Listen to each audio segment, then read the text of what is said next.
Hello friends, I welcome you to my YouTube channel. तो आज के सेशन में पढ़ने वाले हैं इंटीग्रेशन बाय पार्शियल फ्रैक्शन। ठीक है भाई।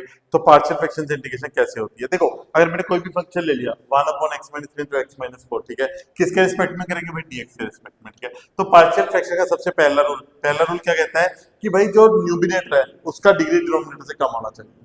अगर बराबर भी है तो भी हम कम करेंगे, कैसे, लॉन्ग डिवीजन से, राइट।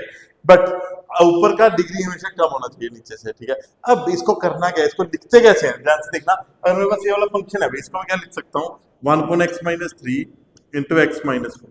इसको मैं ऐसे लिख सकता हूँ a/x-3 प्लस b/x-4। ठीक है, देखो जी, एक चीज ध्यान से रखना कि अगर लीनियर फंक्शन है तो मैं इसको ऐसे ब्रेक कर सकता हूँ, a/this एंड b/this। ठीक है, अगर कोई और टर्म होती, लेट अस सपोज यहाँ पे x-2 भी होता इसके साथ, तो मैं यहाँ पे x-2 लेता इसके साथ, तो यहाँ पे c/x-2 जितनी मर्जी टर्म हो हम ऐसे ले सकते हैं। ठीक है, बट लीनियर।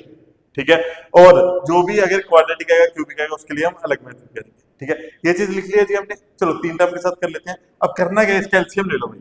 ठीक है, इसका एलसीएम कैसा आएगा, x-3 x-4 and x-2, right guys, very simple. ठीक है, अब ऊपर कितना आ जाएगा, a into x-4 into x-2, right, plus b into x-2 into x-3 plus c into x-3 into x-4, right. अब करना क्या है भाई, देखो ध्यान से देखना, हमें a b c का वैल्यू चाहिए बेसिकली, राइट। तो a b c का वैल्यू हम कैसे निकाल सकते हैं, हाँ जी, कोई आइडिया नहीं? अच्छा देखो भाई, अब अगर मैं x का वैल्यू 4 डाल दूंगा, ध्यान से देखना, अगर मैं x = 4 डाल दूंगा यहाँ पे, ठीक है, तो ये वाली टर्म पूरी जीरो हो जाएगी भाई, ये वाली टर्म पूरी जीरो हो जाएगी। ठीक है, अगर इधर 1 अपॉन समथिंग है अपने पास, like x-2 x-3 and x-4। ठीक है, ध्यान से देखना, डिनोमिनेटर कैंसिल आउट हो जाएंगे भाई। ठीक है, अब अगर मैं 4 डालो तो इधर x नहीं है, इधर तो मैं किसकी इक्वेट करूंगा, 1 के इक्वल, 1 = b इंटू, अगर 4 डाला तो 4 - 2 2 4 - 3 तो कितना आ जाएगा, 1 = 2b, और b का वैल्यू कितना आ गया, 1/2। Very simple. ठीक है, अब दूसरी बार हमने क्या करना है, अब मैं डाल रहा हूं, ठीक है, यहां पे हमने x = 4 डाला था, अब मैं डाल रहा हूं पुट x = 2। जब मैं x = 2 डालूंगा, अब ध्यान से देखना, ठीक है, 2 पे क्या होगा, जिसमें x - 2 आ रहा है, तो ये वाली टर्म मेरी जीरो हो जाएगी भाई, ये वाली टर्म जीरो हो जाएगी, सिंपल।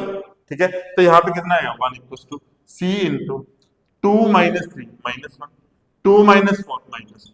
ठीक है, तो 1 = 2c, c का वैल्यू कितना आएगा भाई, 1/2, दोबारा से, राइट।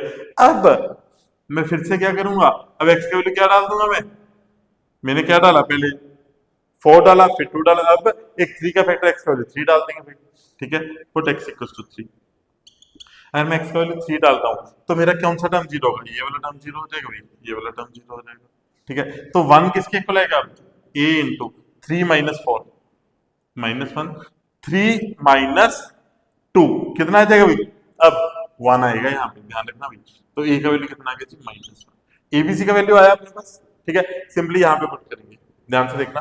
अब होगा क्या अपने पास, ये वाला अपने पास फंक्शन था, इंटीग्रेशन हो 1 अपॉन, बेसिकली इंटीग्रेशन का साइन बाद में लगाते हैं। ठीक है, तो अपने फंक्शन था 1 upon x-2 x-3 and x-4।